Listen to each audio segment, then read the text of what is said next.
뉴스에 시작합니다. 저는 동정민입니다. 사실상 설 연휴가 시작이 됐습니다. 여러분들은 어떤 계획들을 갖고 계십니까? 3년 만에 사실상 코로나 걸림돌이 없는 첫 설 연휴. 인천공항은 종일 북적북적하다고 합니다. 작년보다 공항 이용객이 무려 13배가 늘었다고 하는데요. 휴식차 떠나는 사람도 고국으로 돌아오는 사람도 모두 들뜬 마음일 텐데 인천공항 한번 가볼까요? 자, 조현진 기자, 저녁 시간인데 뒤에 사람들이 보이네요. 네, 지금 저는 인천공항 출국장에 나와 있습니다. 제 뒤로 탑승 대기줄이 보이실 텐데요. 해외여행에 나선 관광객들이 대거 몰리면서 인천공항은 온종일 북적였습니다. 오랜만에 떠나는 해외여행에 설레고 들뜬 표정들이 가득했습니다. 해외에 있는 여동생도 같이 볼 수 있어서 코로나가 많이 풀려서 이렇게 여행 갈 수 있다는 게 좋은 것 같습니다. 간 적이 없고 처음이라서 너무 설레고 들떠요. 시험 100점 맞았을 때보다 더 기뻐요. 공항공사는 오늘부터 닷새간 61만 6천 명이 인천공항을 이용할 것으로 예상했습니다. 오늘은 12만 9천 명, 내일은 13만 1천 명이 출국하거나 입국할 예정입니다. 하루 여객 수가 13만 명을 넘긴 건 코로나19 사태 이후 3년 만에 처음입니다. 지난해 설 연휴 때보단 13배, 2년 전보단 무려 24배가 늘어난 수치입니다. 이용객이 크게 늘면서 그동안 휴점했던 공항 내 상점들도 다시 문을 열고 손님들을 맞고 있습니다. 공항공사는 여객 증가에 맞춰 출국장과 검색대를 확대 운영하고 체크인 카운터를 평소보다 1~2시간씩 일찍 개방했는데요. 여기에 출입국장 안내 인력 140명을 배치하고 셀프 스마트 서비스를 확대 운영하는 등 혼잡도 완화에 주력하고 있습니다. 이 밖에 인천공항 코로나 검사센터의 검사 용량 수준을 하루 1,500명까지 확보하고 운영 시간을 기존 오후 6시에서 밤 9시까지로 연장하는 등 방역 체계도 강화했습니다. 지금까지 인천공항에서 전해드렸습니다. 요즘 우리나라 사람들이 많이 찾는 해외여행지 바로 이웃나라 일본이죠. 일본 관광객 4명 중 1명이 한국인이라고 하는데요. 일부 혐한 현상도 나타나고 있다고 합니다. 일본 관광지를 점령한 우리 한국인 소식을 도쿄 김민지 특파원이 전해드립니다. 제가 서 있는 이곳은 도쿄의 상징 시부야 스크램블 교차로 한복판입니다. 특히 주변에 맛집과 쇼핑몰이 많아 한국인들이 좋아하는 관광 명소인데요. 지난해 방일 외국인 1위는 한국인이었고 주변에서 쉽게 만날 수 있습니다. 구정까지 있어가지고 좀 넉넉하게 놀 수 있을 것 같아요. 한국인들 되게 많아가지고 지나갈 때마다 한국어도 많이 들리고 웨이팅이 많았어요. 시부야역 인근에도 한국인 관광객들로 긴 줄이 생겼습니다. 도쿄를 한눈에 내려다볼 수 있어 새로운 관광 명소로 떠오른 옥상 정원을 가려는 건데 입장표가 순식간에 매진됩니다. 노을이 예쁘다 해가지고 기대 중이에요. 일본어보다 한국말이 더 많이 들리기도 합니다. 정말 한국인들 많아가지고 이제 저 혼자 왔으니까 사진 같은 거 이제 찍어주는 거 부탁하는 것도 그냥 다 한국말로 저 사진 좀. 공항에서도 긴 줄 대기는 이어집니다. 보안 검색을 기다리는 건데 코로나 시기에 빠져나갔던 인력들이 충원되지 않았기 때문입니다. 사실 여기 들어올 때도 그렇고 좀 너무 시간이 많이 걸리더라고요. 일본 정부 관광국에 따르면 지난해 일본을 찾은 한국 관광객 수가 100만 명을 넘었고 관광객 4명 중 1명은 한국인이었습니다. 한국 관광객이 늘면서 혐한 논란이 나오기도 합니다. 한국인 관광객이 후쿠오카의 한 초밥집에서 고추냉이 테러를 당했다며 사진을 올린 겁니다. 해당 초밥집을 직접 찾아가 보니 지금은 고추냉이를 별도로 제공한다고 밝혔습니다.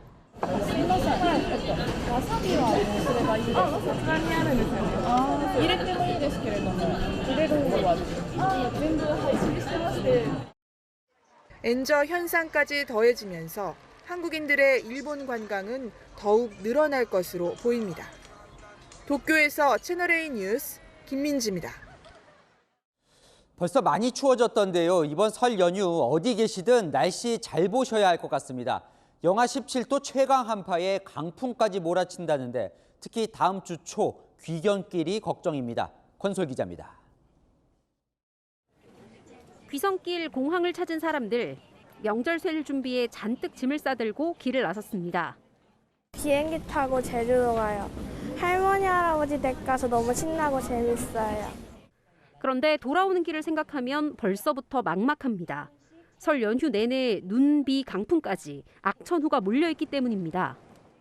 비행기 결항이 될까 봐서. 근데 예전에는 강풍과 비 때문에 결항이 된 적이 있어가지고요. 돌풍 때문에 눈비 때문에 약간 걱정되긴 하는데요. 회사에 연락해서 뭐 연차 더 써야죠.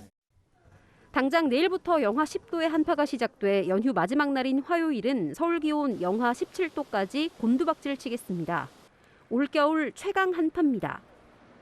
더 큰 문제는 소형 태풍급에 맞먹는 바람까지 분다는 겁니다. 월요일부터 제주도 등 해안 지역으로 초속 20m 이상의 강풍이 예상됩니다. 바람이 10분간 초속 20m 이상으로 불면 항공기 결항 기준이 됩니다. 실제로 일부 선박은 이미 결항이 확정됐습니다. 23일, 24일 다 결항됐습니다. 바람이랑 파도가 둘 다 지금 문제가 되고 있어서요. 파도 영향이 더 큽니다. 최강 한파의 폭설, 태풍급 강풍까지. 악천후 종합 세트에 설 연휴 귀경길에 비상이 걸렸습니다.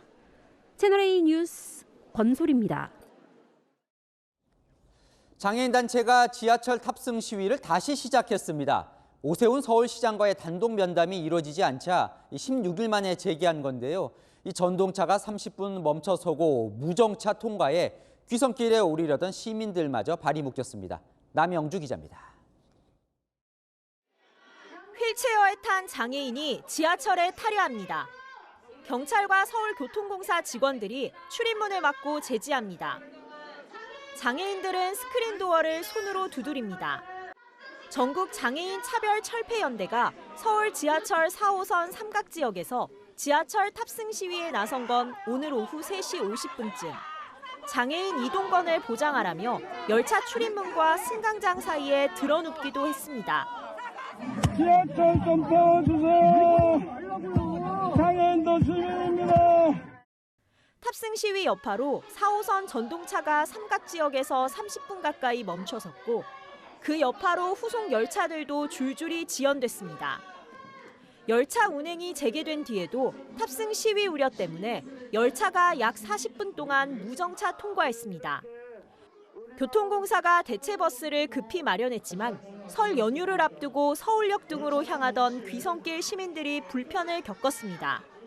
삼각지역을 거치지 않고 그냥 계속 지나가기만 해서 1시간 동안 계속 애타게 그냥 보고만 있었어요. 내일이 또 설 연휴 시작인데 일단 빨리 가서 준비도 해야 되고 가족들도 출발 준비를 위해서 지금 다 기다리고 있는 상황인데 고향인 부산으로 가려고 서울역으로 향하고 있었는데 지금 시위를 갑작스럽게 또 하려는 바람에 열차표를 늦출까 봐 조금 당황스럽습니다. 전장현은 오세훈 서울시장과의 단독 면담을 요구하며 2주가량 탑승 시위를 중단했지만 어제 면담이 최종 불발되자 시위를 재개했습니다. 채널A 뉴스 남영주입니다. 2020년 1월 20일 중국 우한에서 입국한 중국 여성이 국내 첫 코로나 확진 판정을 받았습니다. 이후 3년 동안 우리 국민 거의 3천만 명이 코로나에 감염됐죠. 정확히 3년이 되는 오늘 그래도 긴 터널의 끝자락이 보입니다. 열흘 뒤부턴 대중교통과 병원을 제외한 모든 곳에서 마스크를 벗어도 됩니다. 이 코로나 확진자 격리 외엔 사실상 모든 규제가 풀리고 일상을 회복하게 되는 겁니다. 먼저 서상희 기자입니다. 오는 30일 0시부터 실내 마스크 착용이 의무에서 권고 사안으로 전환됩니다. 현 국내 상황은 7차 유행의 정점을 지나 전문가들이 제시한 마스크 의무 조정 지표를 충족한 것으로 평가됩니다. 방역당국은 확진자와 위중증 환자가 감소했고 의료 대응 역량도 안정세를 유지하고 있어 마스크 착용 완화 요건을 충족했다고 판단했습니다. 30일부터는 식당, 카페, 헬스장, 학교 등 실내에서 원한다면 마스크를 벗어도 됩니다. 다만 증상이 있거나 확진자와 접촉한 경우 60세 이상 등 고위험군은 마스크 착용이 적극 권고됩니다. 시민들 반응은 엇갈립니다. 수업 들을 때마다 마스크 때문에 집중이 안 돼가지고 계속 졸리냐? 전 되게 좋아요. 속 시원하다는 반응과 함께 아직 불안하다는 의견이 교차합니다. 두려운 마음이 아직도 있기 때문에 계속 쓸 것 같아요. 병원, 약국 같은 의료시설, 요양병원 같은 감염 취약시설, 대중교통에서는 마스크 착용이 당분간 의무사항으로 유지됩니다. 지하철 역사나 공항 등 실내에서는 마스크를 벗어도 되지만 지하철이나 항공기 안, 즉 대중교통 탑승 시에는 마스크를 꼭 써야 합니다. 방역당국은 사실상 마지막 규제인 확진 시 7일 격리 의무와 관련 해제나 단축 여부에 대한 논의도 본격 시작할 예정입니다. 채널A 뉴스 서상입니다. 코로나 3년 참 길었습니다. 바이러스의 정체를 몰랐을 때는 불안했고 예상보다 길어지면서 지쳤죠. 특히 갑갑한 이 마스크 어느새 필수품이 됐는데요. 이 마스크와 함께한 지난 3년의 우여곡절을 서주희 기자가 정리했습니다. 마스크 사셨습니까? 병을 예방하려고 마스크 사려다 병이 생기겠습니다. 마트와 약국이 있는 곳이라면 어디든지 긴 줄이 생겼습니다. 의자와 돗자리, 담요까지. 마스크 한 장 구하려 밤잠도 설쳤습니다.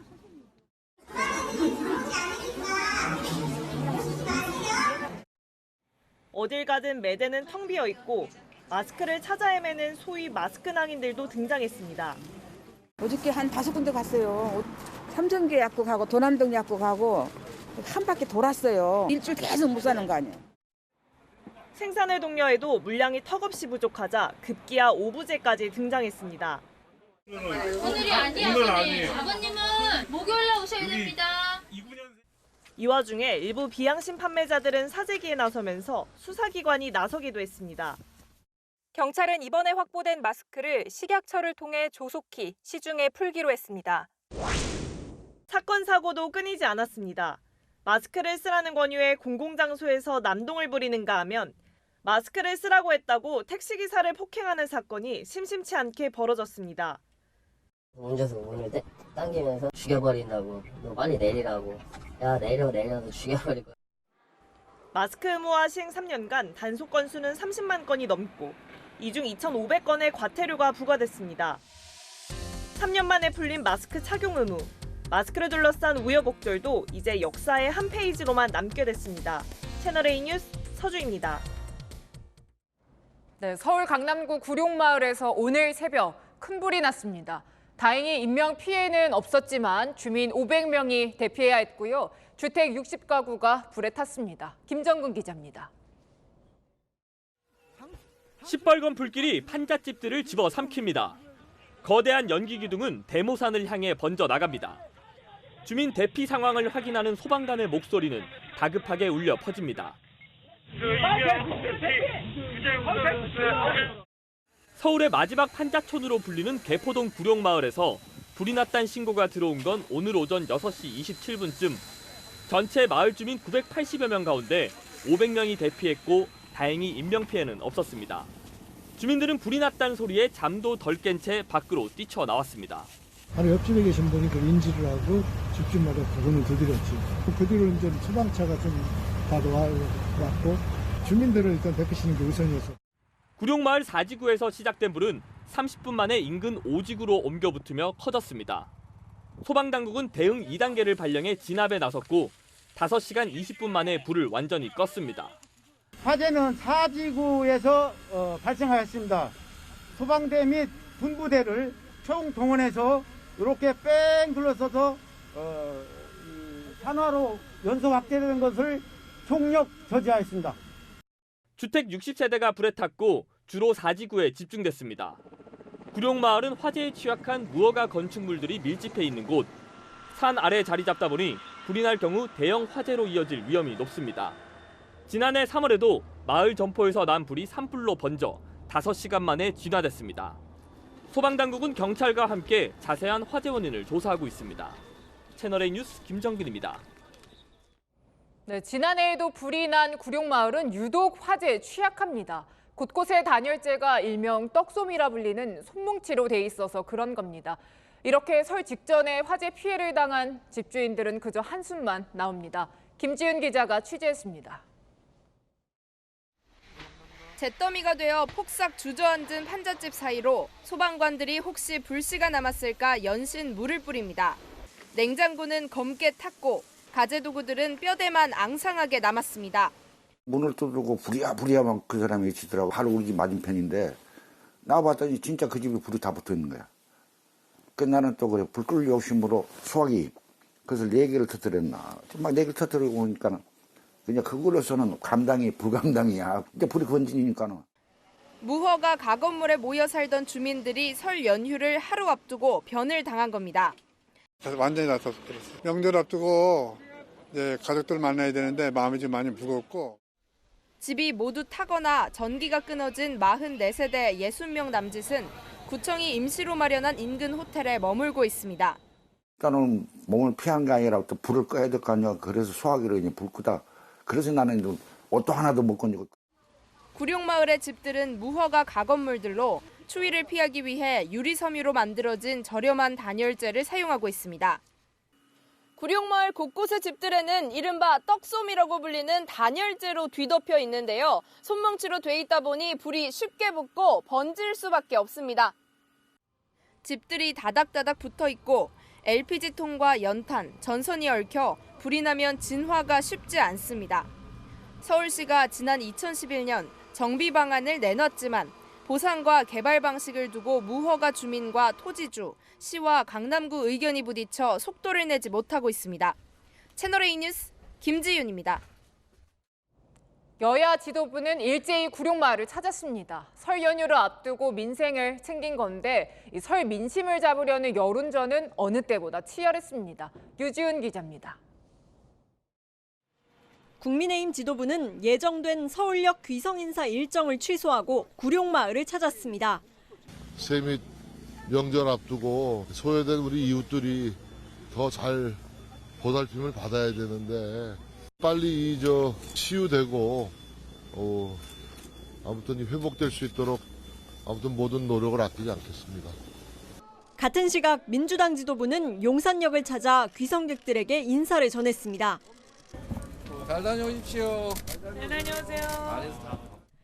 불이 진압됐다는 소식이 들리자 곧바로 구룡마을로 향했습니다. 갑자기 좀 당황스러우시겠어요? 예. 네. 아유, 건강하시고요. 예, 수고하세요. 네. 어려운 저녁이긴 한데 새해 복 많이 받으십시오. 네, 감사합니다.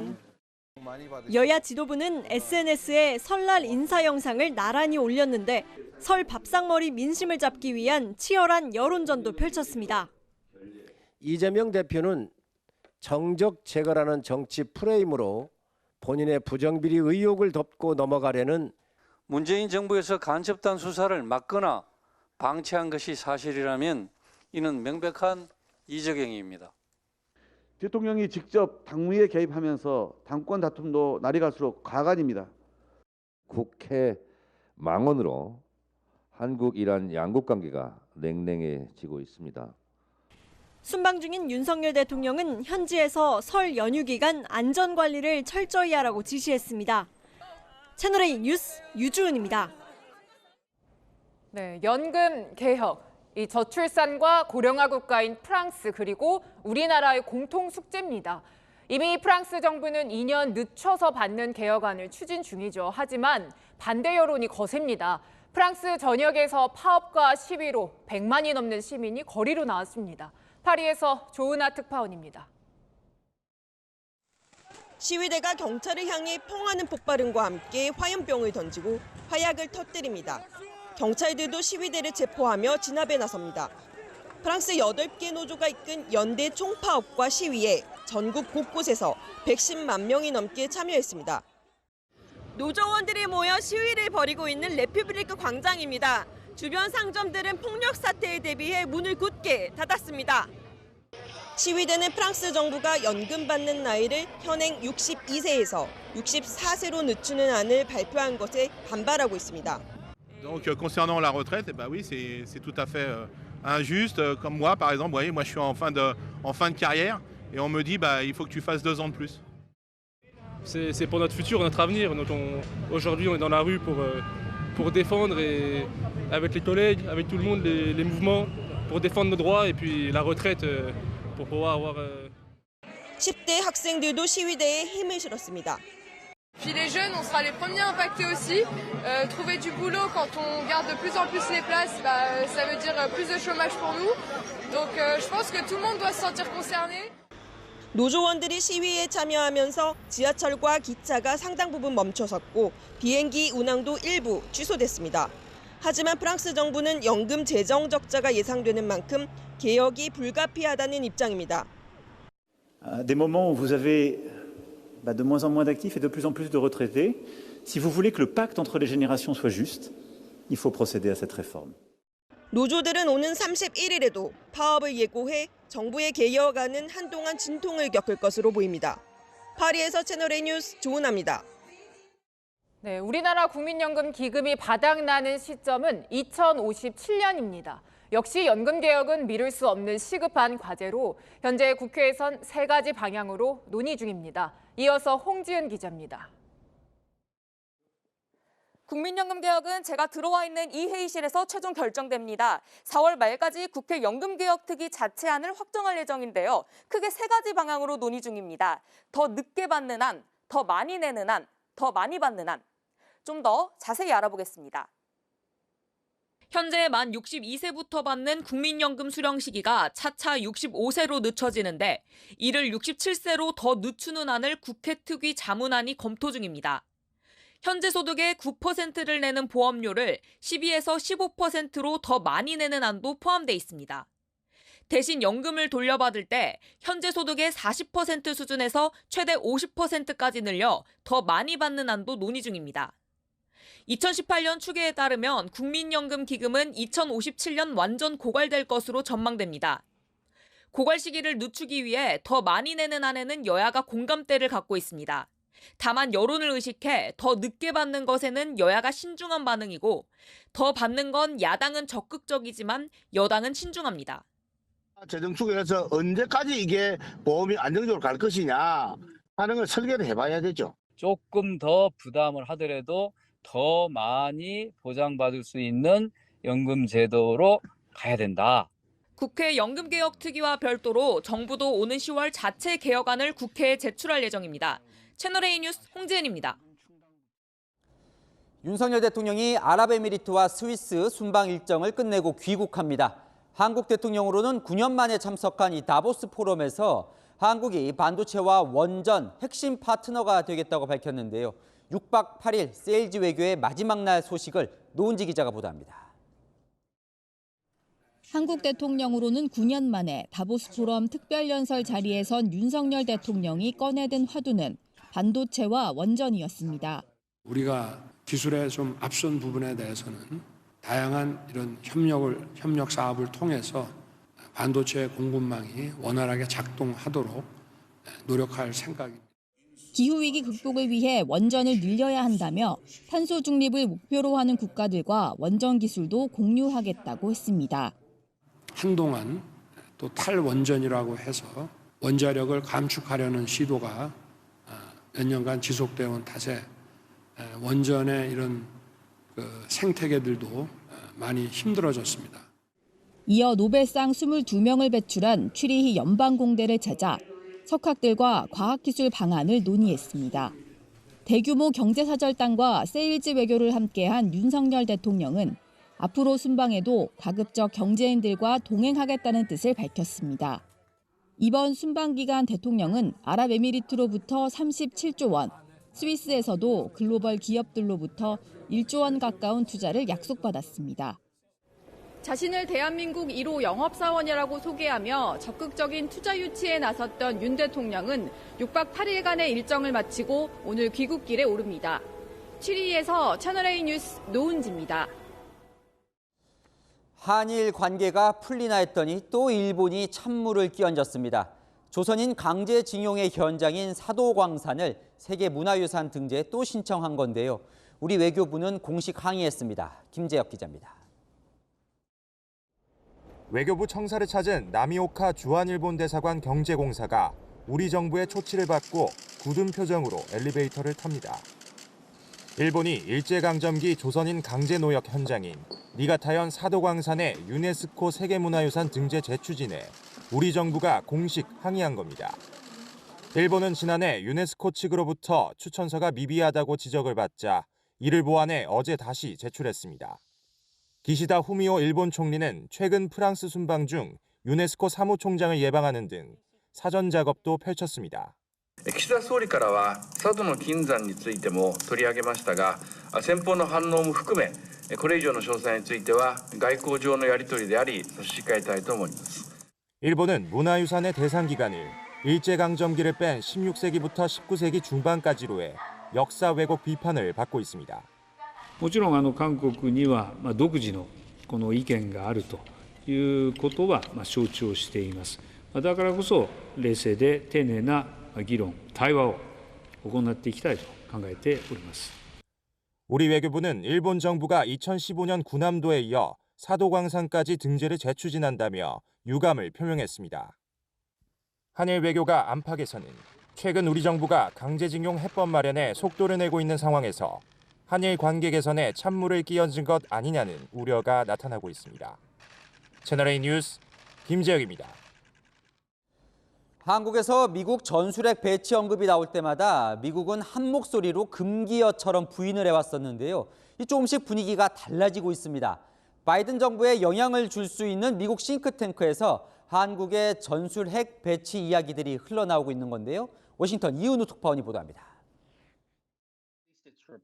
전직 정부 관료들이 참여하고 있는 미국의 민간 싱크탱크 CSIS가 한국의 전술핵 재배치를 언급했습니다. sends a very important signal. Or if they continue to go in the wrong direction, we may have to look at that as an alternative. 주요 싱크탱크가 미국의 전술핵을 한국에 배치하는 것을 새로운 대북 압박 수단으로 거론한 건 처음입니다. 다만 극단적인 위협 상황을 대비한 거란 단서를 달았지만 핵무기 저장고 후보지 파악 등 구체적인 계획까지 제시했습니다. 미 정부가 한반도 비핵화를 고수하는 상황에서 전술핵 논의 필요성이 민간에서 제기된 겁니다. 윤석열 대통령은 미 정부와 보조를 마쳤습니다. 어제 외신 인터뷰에서 핵 확산 금지 조약 체제를 존중하는 게 현실적이고 합리적이라며 미국의 확장 억제를 신뢰한다고 밝힌 겁니다. 핵 보유 언급에 대한 논란이 커지자 한 발 물러선 것으로 풀이됩니다. 대한민국에 무슨 전술핵 배치를 한다든지 우리 자신이 자체 핵을 보유할 수도 있습니다. CSIS의 보고서는 바이든 정부에도 보고된 것으로 알려졌습니다. 양국 정부는 전술핵 재배치에 거리를 두는 모양새지만 향후 검토가 이뤄질 여지는 남아있다는 분석이 나옵니다. 워싱턴에서 채널A 뉴스 이은후입니다. 얼마 전 북한에서 내려온 무인기 때문에 한바탕 홍역을 겪었죠. 그런데 이 무인기를 띄우지 않고 구글의 위성 사진만으로도 이렇게 선명하게 김정은 위원장의 평양 집무실, 관저까지 볼 수 있었습니다. 김 위원장의 등골이 오싹해졌을 듯한데요. 박수희 기자입니다. 높은 담과 숲풀들로 둘러싸인 주택. 김정은 국무위원장의 거주지로 알려진 15호 관저입니다. 관저와 지하시설을 연결하는 건물은 물론 또 다른 지하시설과의 연결 통로까지 미국 구글이 제공하는 지도 프로그램 구글 어스로 선명히 보입니다. 이번에는 사각형 모양의 건물 3개가 연결된 노동당 1호 청사가 보입니다. 그 옆으로는 지하시설로 연결되는 터널 입구도 보입니다. 김 위원장은 2년 전인 2021년 정권 수립 73주년을 맞아 이 청사 정원에서 열린 연회 사진을 공개하기도 했습니다. 이처럼 상업용 위성 사진의 화질이 대폭 개선되고 일반인도 손쉽게 이용할 수 있게 되면서 북한의 주요 시설들은 더 이상 보호받지 못하게 됐습니다. 한국이나 미국이 갖고 있는 위성 영상 자산은 그거보다 훨씬 더 정밀할 거라고 보고요. 북한의 어떤 움직임을 훨씬 더 정밀하게 지금 파악하고 있다. 북한은 지난달 서울과 인천 일대 도심의 흑백 사진을 공개하면서 정찰 위성 개발을 위한 주요 시험을 했다고 밝혔지만 민간 위성 사진에 비해서도 조악한 수준이라는 평가를 받았습니다. 채널A 뉴스 박수희입니다.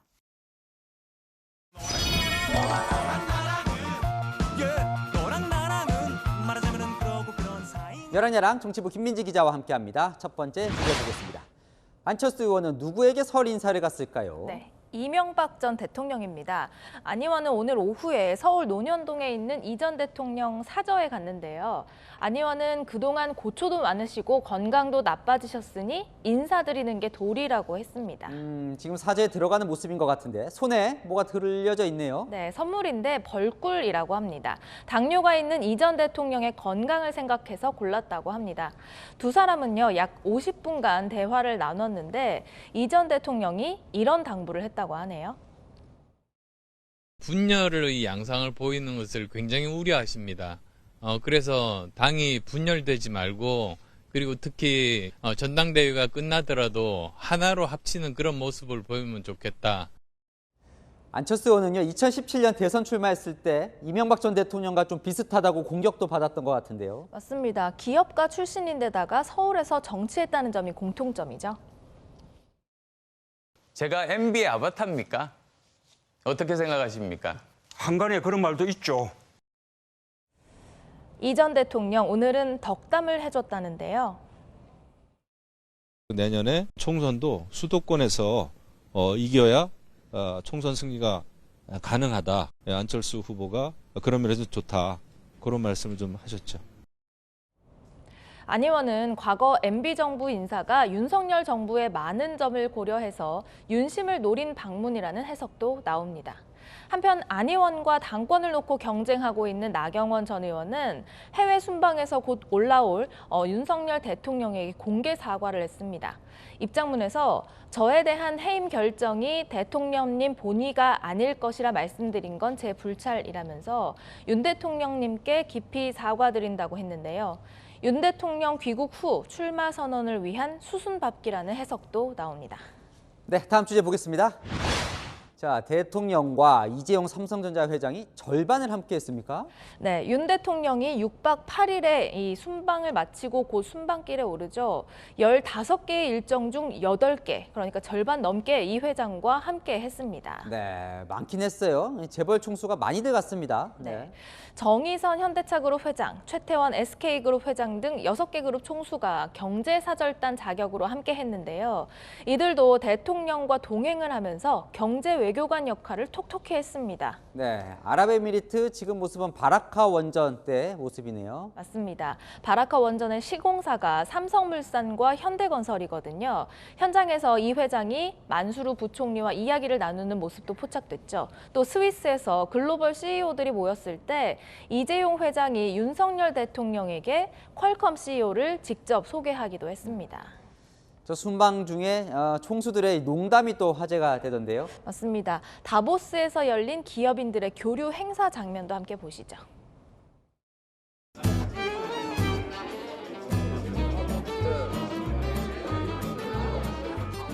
So finally, with a lot of wines and the food is ready, so enjoy that. And the first lady is allowed us to actually offer 2 drinks, and we could enjoy the toast and.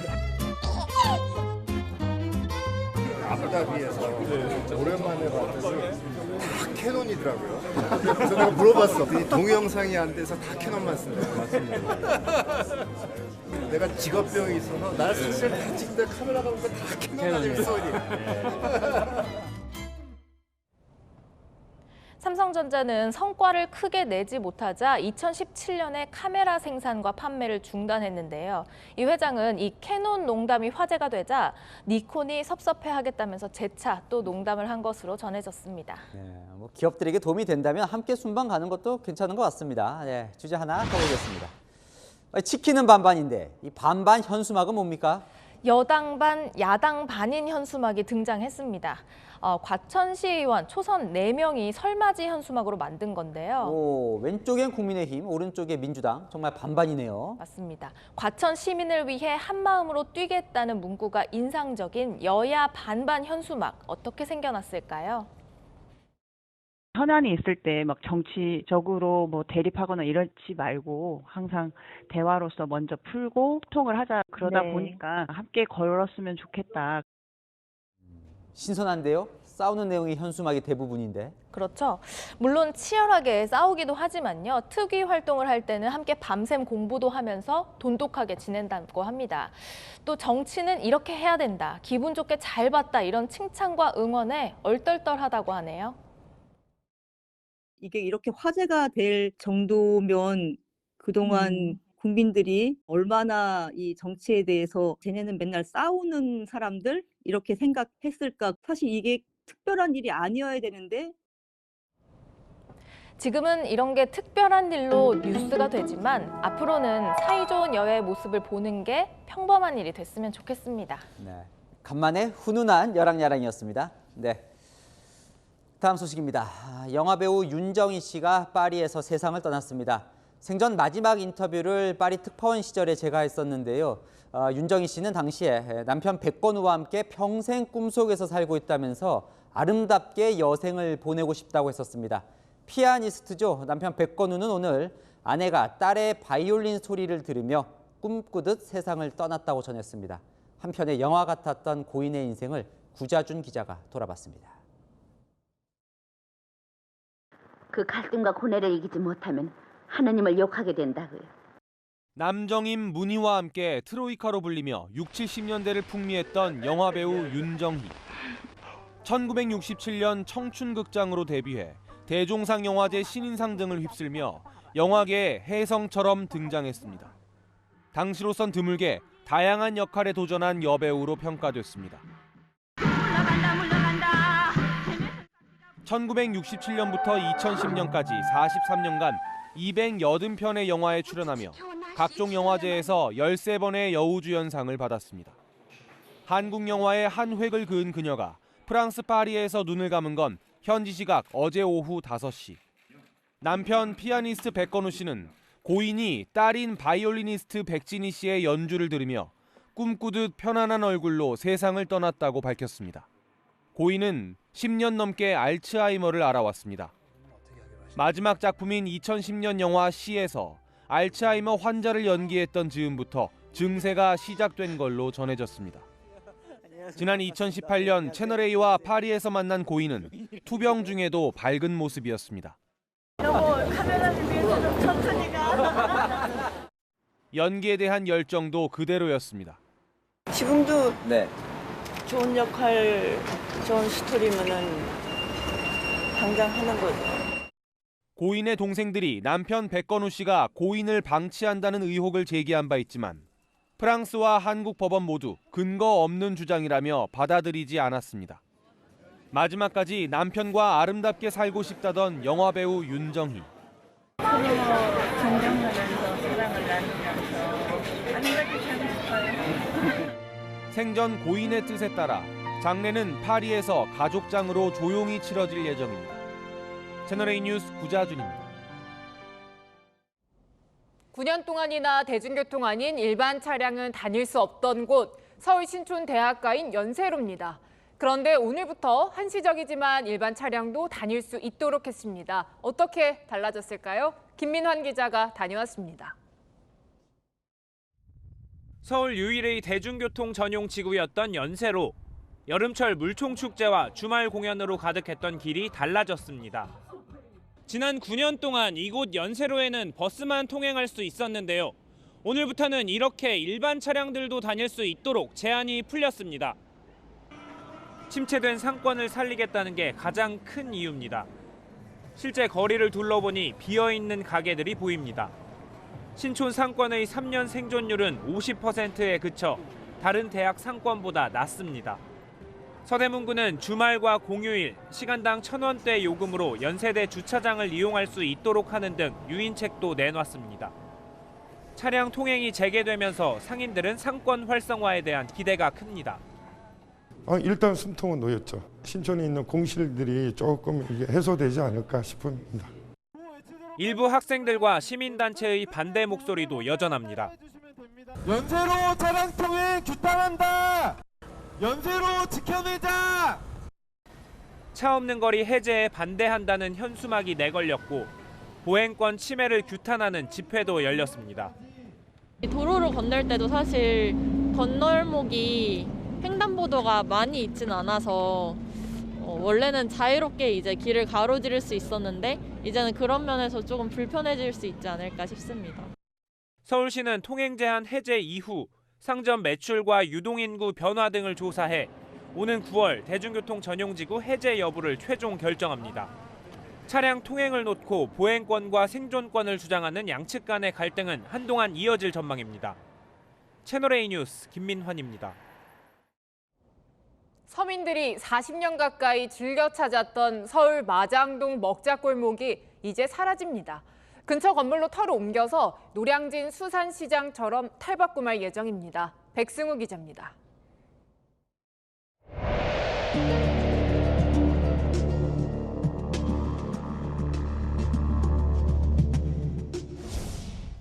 이 40년 가까이 유지된 마장동 먹자 골목입니다. 지난해 3월 화마가 휩쓴 이후로 이 펜스 너머는 폐허처럼 변했는데요.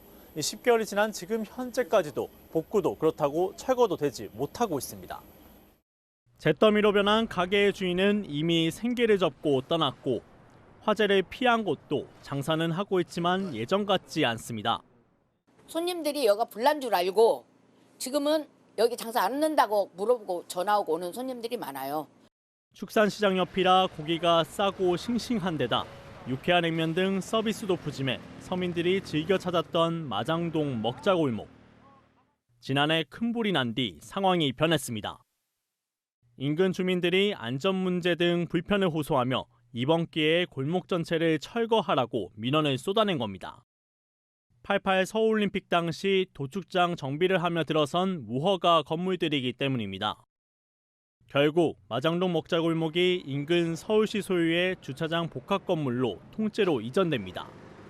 노량진 수산시장처럼 변신하는 것으로 20여 개의 점포들은 푸드코트처럼 운영됩니다. 사실 하기를 오래도록 했지만 강제로 묵혀왔던 대로 35년이 흘렀어요. 이전 완료까지는 하여튼 가을 전까지는 내야 될 것 같아요. 상인들과 손님들은 아쉬워합니다. 한 30년 돼가요. 엄마가 하시고 제가 이제 하는 거니까. 어떻게 주차장 가서 장사를 해요? 그건 좀 그렇잖아요? 많이 안타깝죠. 그래도 저희 같은 서민들이 오기에는 가장 좋은 장소인데 와서 고기도 먹을 수 있는 가장 좋은 장소인데. 현재 먹자골목 부지는 축산시장 주차장 등으로 활용될 예정입니다. 채널A 뉴스 백수입니다. 동요 산토끼의 주인공이기도 한 메토끼가 국립공원 무인 카메라에 포착됐습니다. 개묘년 검은 토끼해를 맞아 마치 새해 인사를 하는 듯한 모습이죠. 이와 함께 다른 멸종위기 야생생물도 공개됐는데 공국진 기자가 영상으로 보여드립니다. 토끼 한 마리가 귀를 쫑긋거리며 주변을 경계합니다. 우리나라 토종인 메토끼입니다. 동요 산토끼의 주인공으로 학명도 한국 토끼입니다. 지난 2017년 멸종위기 야생생물 후보군인 관찰종으로 지정됐습니다. 내변산 계곡에선 담비가 물장구를 치며 놀고 있습니다. 뒤따라온 담비는 물에 살짝 몸을 담그는가 싶더니 차가운 듯 팔짝팔짝 뜁니다. 갑자기 나타난 노루에 놀라 달아나는 담비의 모습도 포착됐습니다. 소백산 생태터널에선 삭이 바닥에 들어누워 연신 몸을 핥고 있습니다. 며칠 뒤 같은 장소에서 어미와 새끼삭 2마리가 함께 이동하는 모습도 포착됐습니다. 세계적인 희귀종인 팔색조가 노래솜씨를 뽐내고 검은머리 물대새 부모는 밤낮을 가리지 않고 알을 품는 극진한 부모 사랑을 보여줍니다. 하늘다람쥐 가족이 함께 장난을 치는 모습도 이채롭습니다. 국립공원에는 메토끼와 하늘다람쥐, 검은머리 물대새 등 국내 생물 중에 42%에 해당하는 23,000여 종의 야생생물이 서식하고 있습니다. 국립공원공단은 안정적인 서식지 관리로 건강한 생태계를 조성할 계획입니다. 채널A 뉴스 공진입니다. 설 연휴를 하루 앞둔 설레는 밤입니다. 그런데 이번 연휴엔 날씨로 인한 불편함이 예상되는데요. 당장 내일 영하 10도의 추위가 다시 시작돼 연휴 동안 올겨울 최고 수준으로 강력해지겠습니다. 강풍에 눈 소식도 있어서 귀경길, 빙판길도 염두에 두셔야 합니다. 먼저 얼마나 추워지는지 보겠습니다. 내일 아침 서울 기온 영하 10도에서 시작돼 오늘보다 약 6도 낮아집니다. 이 설날 당일엔 추위가 잠깐 풀렸다가 연휴 마지막 날인 화요일 영하 17도까지 곤두박질 치겠습니다. 설상가상으로 한파 속 눈비 예보까지 있습니다. 우선 설날 당일 중부엔 눈으로 남부엔 비로 떨어지는데요. 강수량은 적어도 수위 속 살얼음이 만들어질 수 있어서 성묘길에 주의하셔야 합니다. 연휴 마지막 날인 화요일부터는 서해안과 제주도에 많은 눈이 쏟아질 전망입니다. 변덕스러운 날씨에 큰 탈이 나지 않도록 설 연휴 안전하고 편한 시간 보내시길 바랍니다. 날씨였습니다. 하필이면 설 연휴 기간 역대급 한파가 닥친다고 하죠. 설 앞두고 하루아침에 보금자리를 잃은 구룡마을 화재 소식도 전해드렸습니다. 마음이 오죽할까요? 코로나 영향에서 벗어난 설 연휴 마냥 행복할 줄 알았는데 꼭 그렇지만도 않습니다. 그래도 광화문 광장에 있는 이 사랑의 온도탑 온도가 100도를 넘어섰다고 합니다. 기부 목표액을 다 채운 거죠. 이 몸도 마음도 춥지만 가족과 이웃의 배려와 관심, 이 사랑의 온기로 꽉 찬 연휴 보내시길 바랍니다. 마침표 찍겠습니다. 온기 가득한 따뜻한 설 연휴 뉴스의 맛입니다. 감사합니다.